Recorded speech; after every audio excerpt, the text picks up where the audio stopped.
Welcome to the Make Meaning podcast.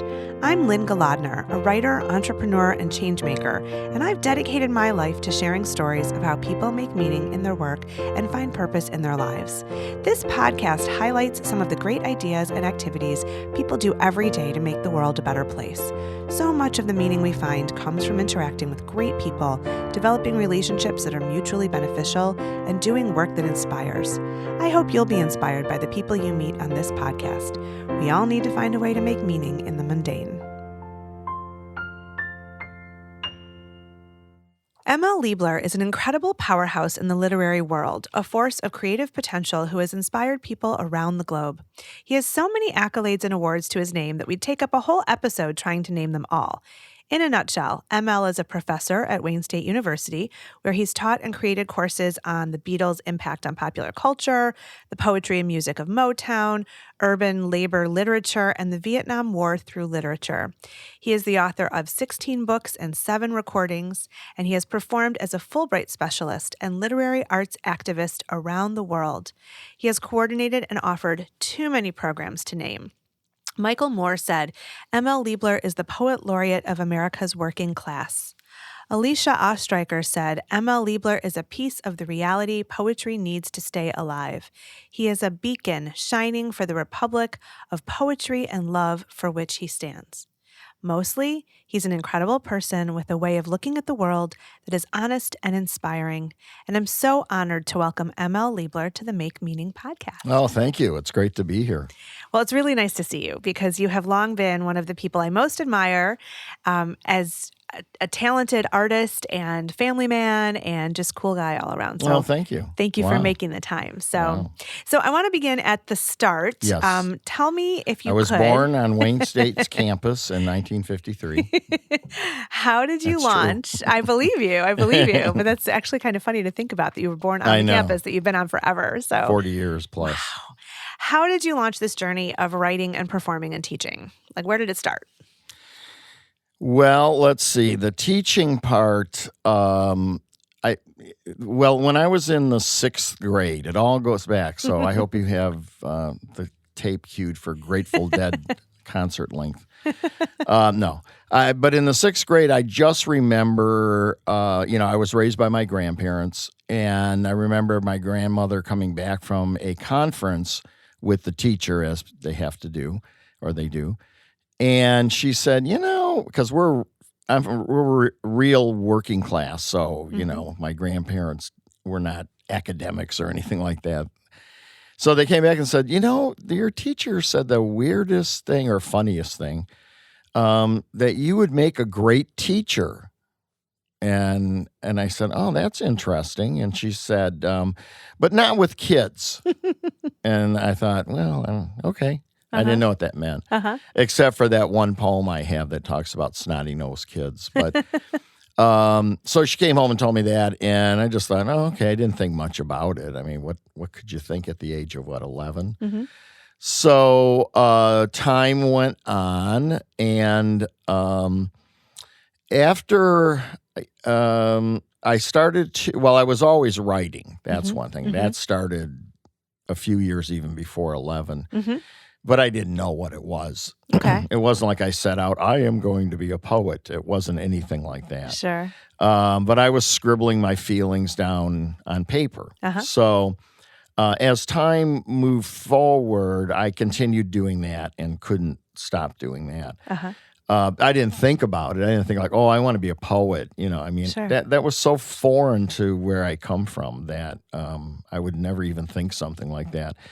So time went on with that. I was still doing it when I got into high school, when I got into college. And then it dawned on me, you know what? I will combine this writing with this teaching. Because I did when I got to college, I really liked watching the teachers work and stuff like that. Sure. And I didn't think I could do that. I just thought, that's interesting to me. So I kept writing, and then the two sort of merged in early college. And at first, which is really kind of different, I decided I really was good at history. Okay. And loved history. Okay. And I might say it was easy for me, so to speak. Although when we went away to college, and me and my best friend, who is my wife's cousin, we grew Okay. up together. Okay. Well, all of us grew up together, actually. That's kind of interesting, too. And so we went to college. He was my roommate. He registered because he was really good in English classes, and I was really good in history. And this is a true story. And we got our schedules and everything, and he went to his classes on the first day. I went to mine. And we said, when we met up afterwards, I thought, if I'm really going to be a poet, I probably should be an English major. I don't think I'd be very good at it, but I should do that. And he said, well, I really like history. Huh. So we just switched schedules. I mean, we went through the paperwork eventually, but he started going to my classes and I started going to his. And then he ended up graduating, cum laude, and he had all kinds of cords hanging off of him. And, I barely had a hat on. So I love it. I love it. Yeah. So that's kind of how the two came together. If you want to know how the whole, making poetry accessible thing happened. Yeah. Is that why, I was going to ask you next about, what does it mean to be a literary arts activist? So that's pretty much the definition, yeah? Yeah. Well, what that is right. What I thought, this is true. I remember thinking this in the middle of my 4 years of college when we went away. I started thinking, I understand poetry, not all of it, but I get it. And I'm not that smart. So why couldn't, smart people, like regular people in society, get into it?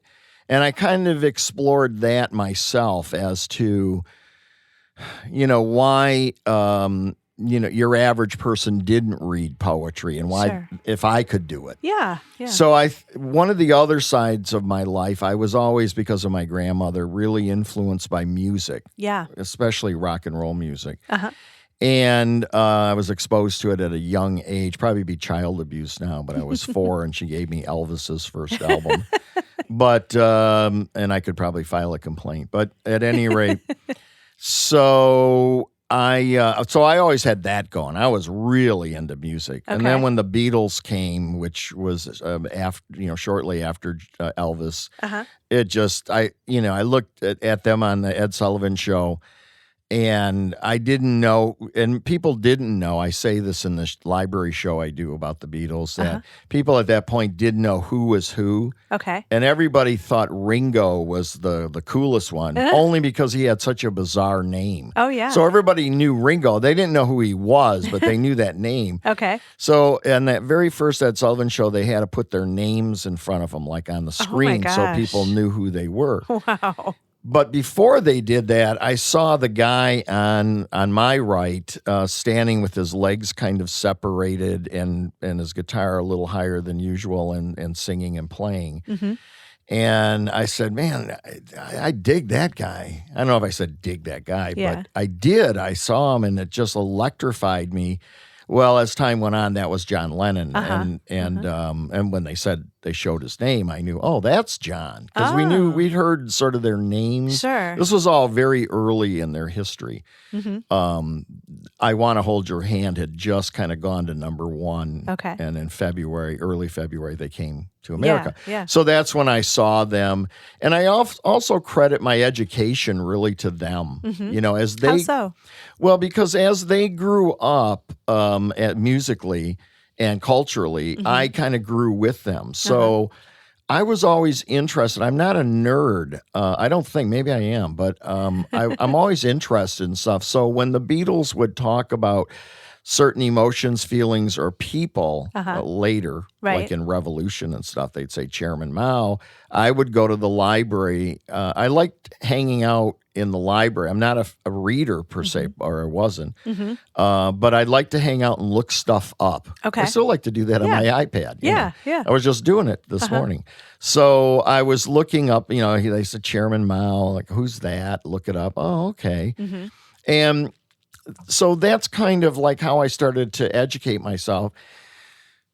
And then the war in Vietnam was starting in around 65, at least is when I became aware of it, Mm-hmm. because there was a neighbor boy on our street who went to our high school, Mm-hmm. and he went to Vietnam right away. His dad was a Oh, Marine. He signed up to be, this was sure. before the draft. Yeah. And within a short time of being in country, he was killed. Oh, And I didn't wow. really understand that either. Mm-hmm. I remember the neighbors going around and taking up a collection for flowers and the Oh, family and oh, stuff. I remember that, and I remember my grandmother talking about it. But really, what impacted me, and I knew his younger brother yeah. and the parents, Mm-hmm. and what really affected me was how sad, continually sad the mother was. When Yeah. you'd see her in front of the Sure. house or, sweeping up grass clippings or something, she just looked really sad. Yeah. And that affected me because I really loved my grandmother. Mm-hmm. So I had this, intense love for grandmothers or mothers, and to see her like that, because I knew her before that, Yeah. that really impacted me. Okay. So now I'm want to sit at the library and find out what more about Vietnam. So this Sure. is December 65 when he was killed. So Mm-hmm. 66. And then the Beatles are increasingly voicing their opinion, and they're putting it in some songs. And so that's why I say it led to my real education. Yeah. Well, I mean, the courses that you've created at Wayne State are incredible, and I wish I could have taken them. But it's just because there's so much passion, and then looking at, what they said and how they impacted culture and bringing that all together is brilliant. And it's really exciting. But you are making the words accessible in so many ways, like in the way that you've traveled the world as a Fulbright specialist. And I loved, sort of doing my research before this interview about how you don't really prepare before you teach. You just sort of let things unfold. So I'd like to hear about that, especially how that's happened when you've traveled to, places of conflict or other countries where maybe this is a totally new concept. How does it just unfold magically and impact people in that way? Well, I mean, when I first started teaching, which was like, I guess 40 years ago. Mm-hmm. But when I first started doing that, I remember what I used to do for each lesson, and it helped me understand, because I had no experience. I was not a TA or anything like that. Right. I mean, when I got my master's degree in, say, May, by August, I was teaching at Wayne State. Okay. So, and that was the first time I ever taught. Oh my gosh. And I went in, but I felt I could do it. Mm-hmm. So I started out, and I was in teaching, and I was writing every word down, sort of like a lecture that you were going to read, sort of like a or lecture something? that I could glance at. Sure. But, back then when you taught composition and stuff, it was really all about run-on sentences Yeah. and comma splices and subject-verb agreement and pronoun references. Mm-hmm. All stuff I knew nothing about until I started teaching. And that's what one of my graduate teachers said. I pulled her aside one time. She'd known me as an undergrad too. Mm-hmm. And I said, I don't really know this stuff. She goes, nobody does until you start doing it. Mm-hmm. So that made me feel a little bit more comfortable, but still felt. Yeah. Because being working class, doing something that people generally don't do, teach and stand in front of people. Yeah. And do that. So I would write it out, and I would glance at it, and I think in the end that really helped me get to the being more impromptu. I didn't start right away doing that. Sure. Then I made a move to outlining what I wanted to talk about. And as a teacher, and you know this too, you always over prepare. Oh, always. Yeah. I have way more. And then I'm like, great, now I have next week's lecture ready to Right. go because I didn't get to half of it. Right. And Yeah. then and in my case, by the time next week's lecture rolls around, well, I don't really lecture, but the lessons roll Yeah. around, I've already thought of something interesting Yeah.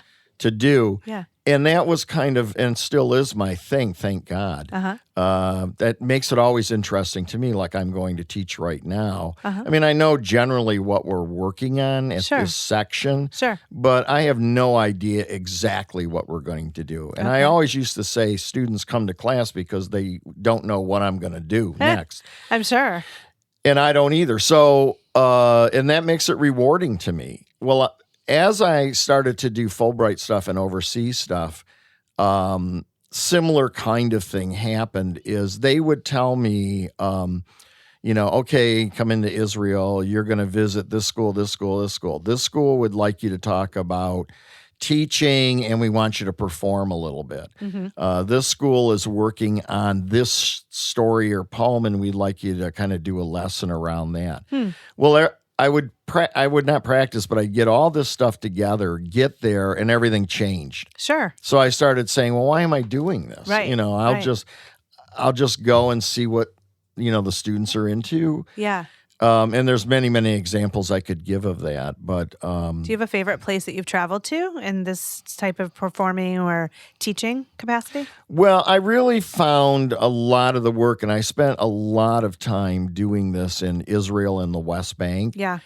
And I would probably say the most time overseas has been there, because I'd go sometimes 2-3 times a year. Wow, great. And I found most of that rewarding. Yeah. Sometimes, you'd run into some strange students somewhere down in Beersheba or something. I'm just kidding, but somewhere. Yeah.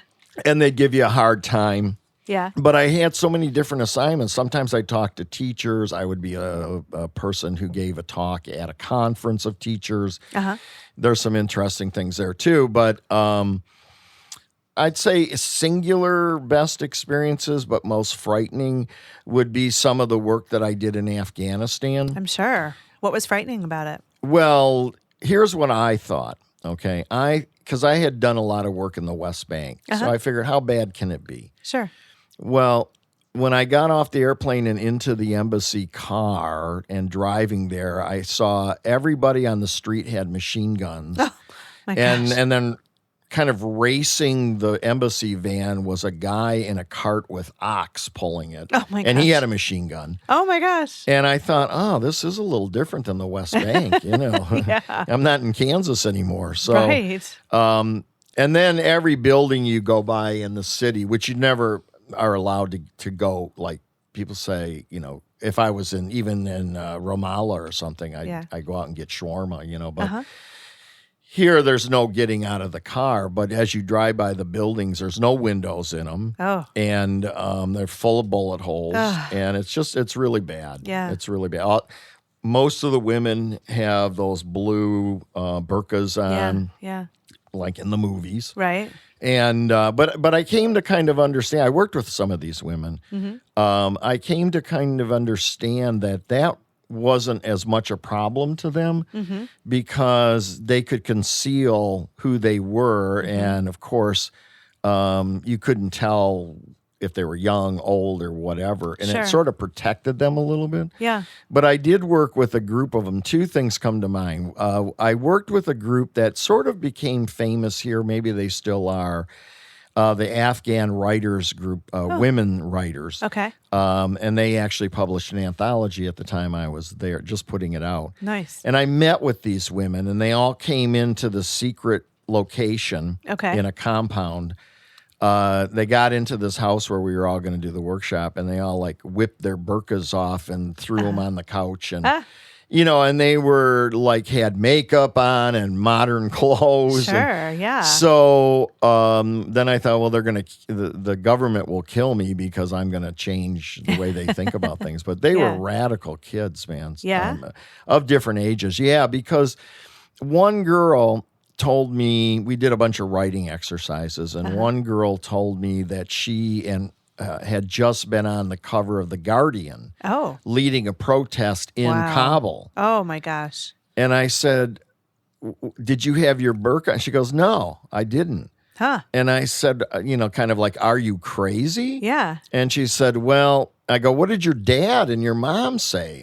And she said, well, they understood because they know we have to give our blood for freedom. Oh, my gosh. And I'm thinking, wow, I can't imagine my Wayne State students feeling that way. Right. I mean, that was like normal because I thought as a father, I'm thinking, oh, my God. But she said, no, they stood behind me and stand behind me. I know I won't live very long, but it was kind of stuff like that.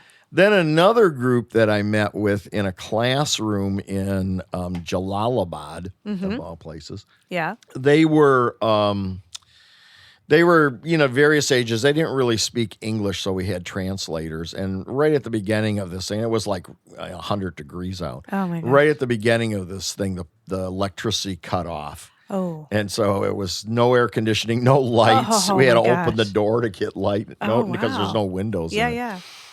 And I started working with these kids, and I turned them on to William Carlos Williams. Yeah. And then I had them put their writing based on William Carlos Williams, like the Red Wheelbarrow Yeah. or something like that, Yeah. to a beat. Oh. And these were Pashtun kids. Okay. They are all in their customary clothing and everything. Uh-huh. And it was just so fun to watch them break loose. I mean, they Yeah. were just, like they'd be running and saying their poem in place and That's to awesome. the music. Yeah. Yeah, so that was pretty cool.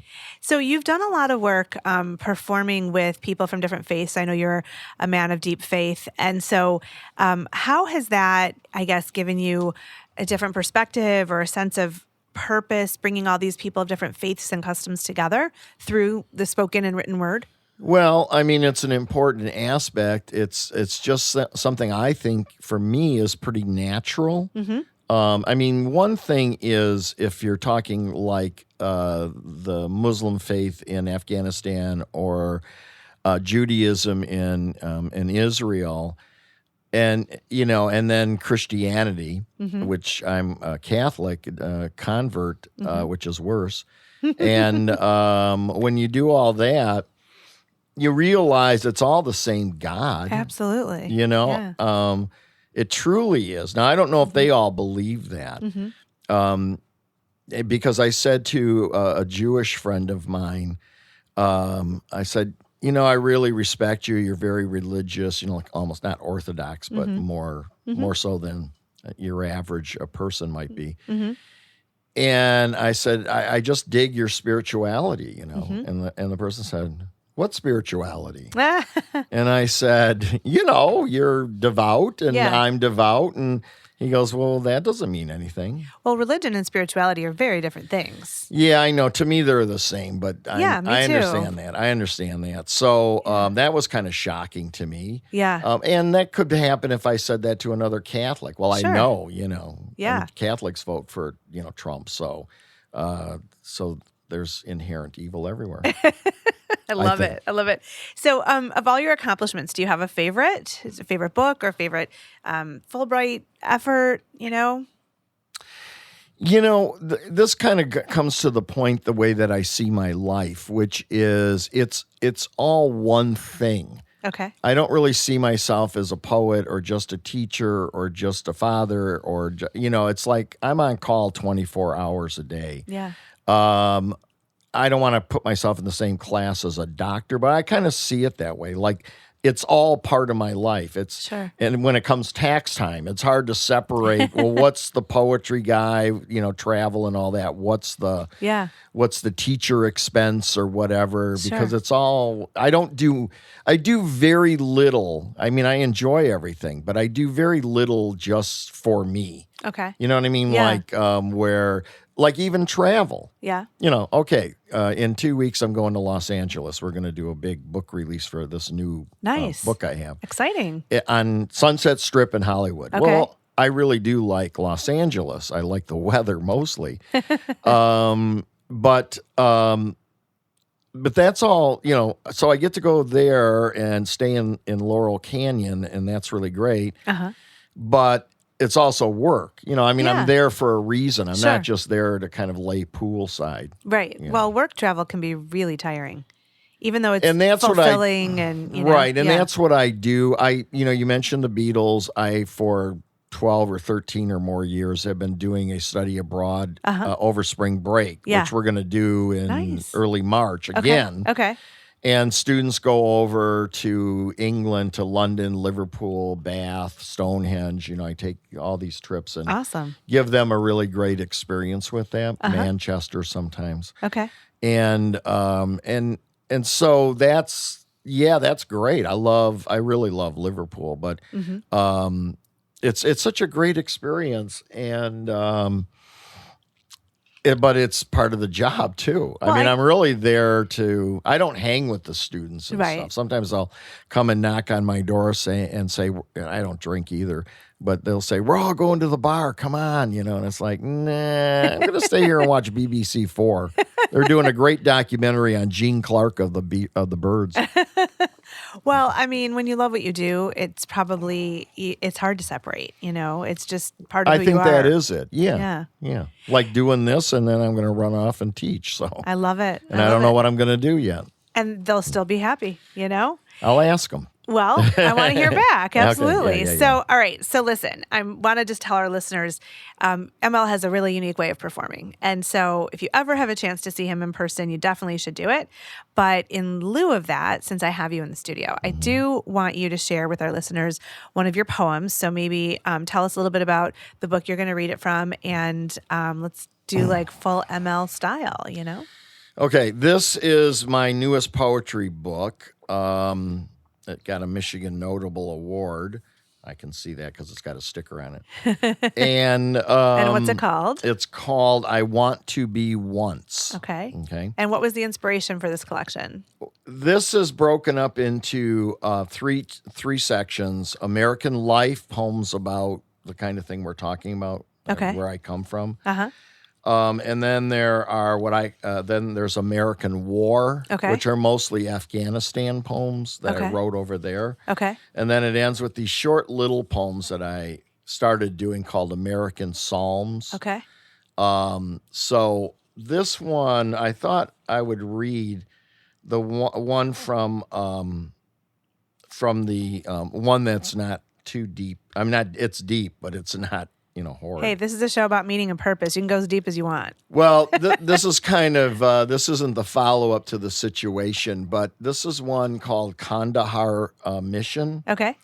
And it's kind of a true little story. It's in the war section. Okay. And it's called Kandahar Mission Briefing. Okay. They brought me in quietly, sitting all of us in a half circle. A chalkboard, a captain, and a mission leader. The mission is to take this poet into city center Kandahar tomorrow. To get into the city, we will take 4 MRAPs. The leader will scout the road ahead for IEDs. The middle one will carry the poet and turret gunner.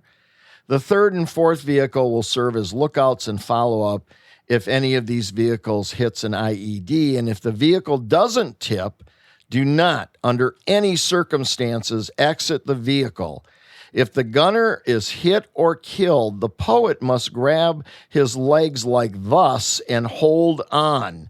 You must not let go of the gunner. When we arrive at the outpost, soldiers in vehicles 1, 3, and 4 will exit, search school grounds for insurgents disguised as the Taliban. When the all clear is given, the poet will exit vehicle number 2 with body armor, helmet, and first aid kit. He will be surrounded by 6 soldiers. Once the okay is given, soldiers will bring poet into building where the poet greets the director and 34 male Kandahar poets and authors. If room is not compromised, poet may take off his body armor. If scene seems dangerous, he must keep armor and helmet on at all times. After talk, reading, and hummus, we must all leave grounds. ASAP, no lingering. True story. Wow. I mean, I'm assuming the poet's you. Is that true? Oh, no, yeah, it is. Oh, yeah. And so how does that feel to be so, how does poetry live in a war zone? Or maybe how does it not, Well, it does, because these guys, and they were all guys, they never mix there. Yeah. They were all fancied themselves poets. They were kind of hand-selected, I guess. Okay. And so they were writing poetry. And like one guy in the front row had blue eyes like Smokey Robinson's, and he looked like Smokey. Oh, yeah? And I kept saying that he had no clue who Smokey was. And I sang some songs, Tears of a Clown. Nah, I didn't. Even the Beatles don't really resonate necessarily in Afghanistan. I went to a school of music, kind of a fame school or whatever. Yeah. And we did some music, and they played really interesting instruments. And I said, mentioned something about the Beatles and got no response. And then this kid brought a sitar out, and he started really jamming on it. Yeah. I go, man, that's like Jimi Hendrix. And they all were, oh, Jimi Hendrix. Oh, wow. Interesting. That's interesting. Yeah. Huh. It was cool. So, on this show, we talk about how people make meaning in their work, find purpose in their lives. And I always like to ask my guests, what advice would you have for people listening who are searching for that meaning or that purpose? They don't know what they're called to do or what path they're supposed to follow. What advice might you have for them? Well, the advice that I sort of would have is something that most people would reject, and that is spirituality and God. I mean, for me, that's, what keeps it going. I can kind of see everything in that perspective. Sure. And therefore meaning. Mm-hmm. But, most people aren't going to go for that sort of thing. So I don't know, I can't help them. But I think that's actually really good advice because you do need some kind of a higher purpose, something beyond you. It has to be. Otherwise, how can you feel that you matter? Well, I think everything is like related that way. And even when we do the London trip, when you go to Liverpool, for example, and I know this isn't the biggest topic for everybody, but when you go there, obviously something is magical about the Beatles. We're at 60 years since they first started. Sure. And by all indications, it's only getting bigger. Right. Right. And when you go to Liverpool and you go to all the places, this one was born here, this one, and they met here and they did that, it all becomes very divine. You start going, oh, man, this didn't just happen. Sure. And then you can start to, look at my life that way. I don't think any place I've ever been or anything I've ever done was not for some reason. Yeah. I mean, I feel like if you believe that humans are sort of the center, it's a little sad, And so, I mean, if you think everything's coincidental or just, happens for whatever reason. Yeah. But a lot of people do, and I get that, but it doesn't for me. No, I get it. And I feel the same way. Yeah, it does. Well, I wish we could talk longer. I wish you could read more of your poems, but unfortunately we have to wrap up. But ML Liebler, thank you so much for being on the Make Meaning podcast. Thank you. Thank you for having me down here to the Foundation Hotel. I know, it's such a cool space. It's amazing. Yeah. Thanks for listening to the Make Meaning podcast with Lynne Golodner. You can find us wherever you listen to your favorite podcasts. I'd love it if you would share our great conversations with your people so we can all add meaning wherever we go and whatever we do.